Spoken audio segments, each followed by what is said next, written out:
Assalamualaikum warahmatullahi wabarakatuh. Perkenalkan, nama saya Sania Laim, NIM K57290. Saya adalah salah satu mahasiswa Universitas Fuwato, Fakultas Ilmu Komputer, Program Studi Sistem Informasi.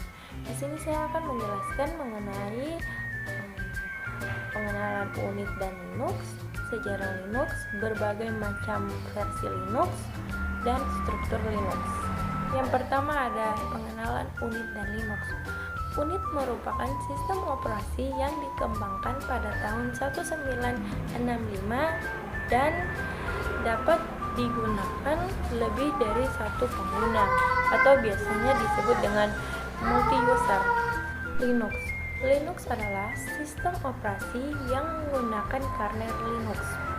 Kernel sendiri adalah bagian terkecil dari sistem operasi yang bertugas untuk melakukan manajemen CPU, memori, dan perangkat-perangkat tambahan lain.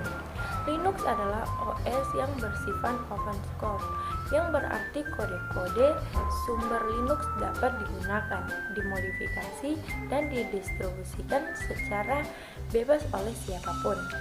Yang kedua ada sejarah Linux. Sejarah Linux dimulai pada tahun 1991 oleh pria kebangsaan Finlandia yang bernama Linus Torvalds. Seorang Linus Torvalds muda, tepatnya saat menjadi mahasiswa, mulai membagikan core kode atau sumber kode kernel Linux via internet seukuran disk.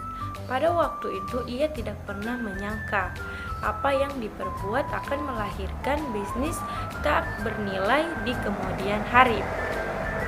Linux muda juga tidak pernah menyangka bahwa sistem operasi Linux akan menjadi sistem operasi yang paling menjanjikan.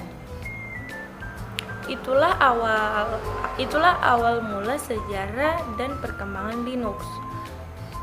Sistem operasi Linux terbaru ini bisa juga dibenarkan dalam software tablet, PS, komputer desktop, handphone, PDA, GPS, mobil, robot, bahkan pesawat pembuatan NASA.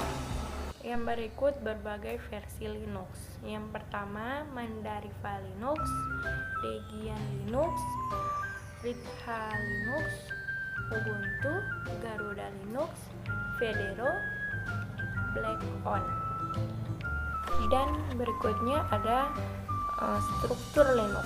Struktur Linux terbagi menjadi 3 bagian, yaitu kernel, shell, utilitas, dan program aplikasi. Kernel adalah pusat sistem operasi Linux yang melakukan tugas-tugas yang menjaga perjalanan sistem.